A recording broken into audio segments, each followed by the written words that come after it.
Well, hi everyone, and welcome to the Infinity Futures Daily Trading video. My name is Raleigh White, and I'm here to talk to you about the trades we took in our live trading room on Wednesday, November 26th, 2014. We're looking at today's economic calendar. You can see there were a number of key events that we needed to be aware of. At 7:30, we had core durable goods orders coming out, and they were lower than expected at a negative 0.9% versus a forecasted increase of a positive 0.5%. Then at 7:30, we had the release of unemployment claims that came in higher, with 313,000 new jobless claims being filed versus an estimate of 287,000. Then at 8:45, we had the release of the Chicago PMI data, which came in a bit lower than expected at a value of 60.8 versus an estimate of 63.1. Then at 8:55, we had the revised University of Michigan consumer sentiment, and it was also lower, came in at 88.8 versus a forecast of 90.2. Then at 9 o'clock, we had new home sales data being released, which came in lower, with 458,000 new homes being sold over the prior year versus an estimate of 471,000. Then at 9 o'clock, we had pending home sales data coming out, and it was a bit lower. It was down 1.1% over the prior month versus an estimated forecast of an increase of 0.9 points. And then lastly, at 9:30, we had crude oil inventory data released, which came in higher, with inventories growing by 1.9 million barrels versus a forecasted increase of 400,000 barrels. As far as the pre-market sentiment was concerned, things were fairly mixed coming into the open. Now, the Asian markets had closed mostly higher after the release of yesterday's gross domestic product data in the United States. The surprise hike in the U.S. GDP from 3.5% to 3.9% offset the drop that we saw in consumer confidence. The best performing markets in Asia were in China, where the Shanghai market was up 1.5% and the Hong Kong market was up 1.1%, trading at three-year highs on the People's Bank of China rate cut announcement. We also saw that Australia closed up 1.2% on a rebound in the mining sector on the news that Glencore may be in the process of trying to acquire Rio Tinto.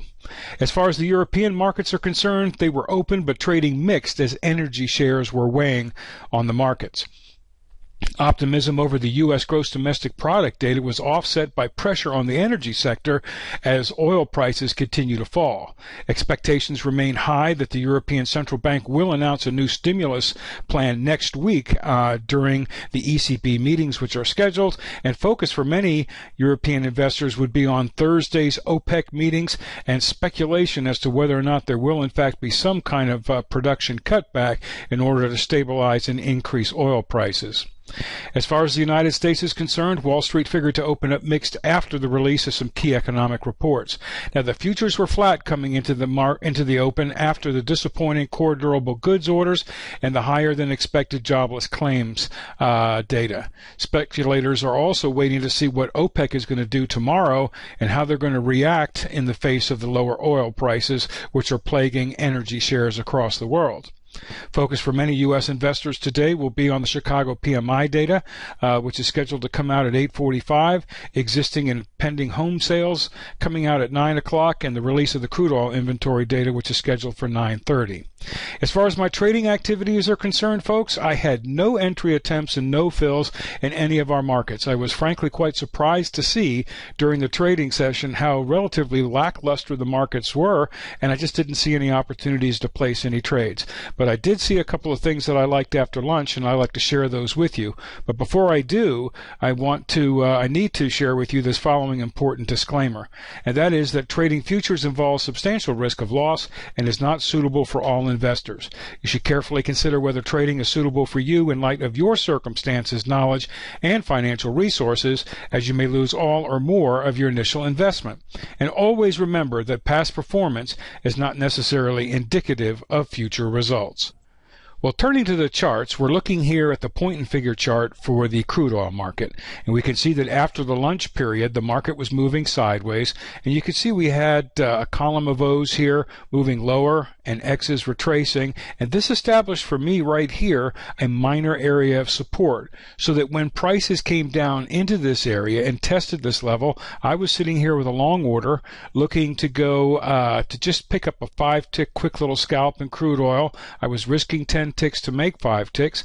I got my fill right away. The market moved quickly to my profit target. When it did that, my stop loss automatically moved to break even, just in the event that if I didn't get my fill and the market moved against me, that it knocked me out. It would not cost me anything. It would take me out at break even.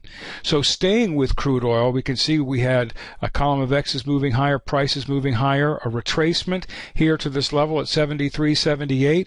Prices went up. This level was tested again. Prices went up. This level was tested again.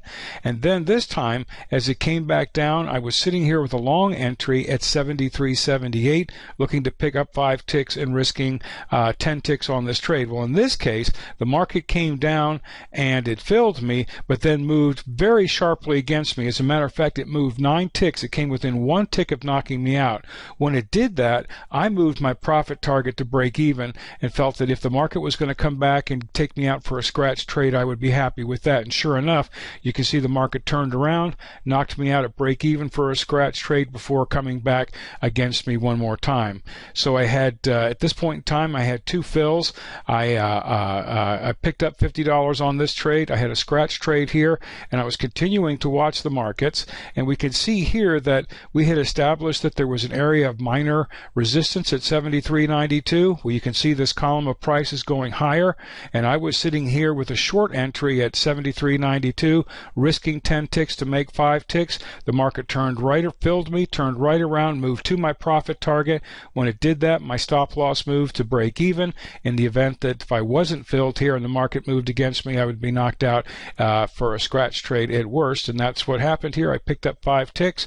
So this little activity here in the afternoon, I had 3 fills in the market. I had 2 winning trades, which was worth $100 per contract traded, and 1 scratch trade, and that's where I ended up my trading session. Looking forward to a nice long holiday weekend and to seeing what kind of opportunities might present themselves next week in the markets.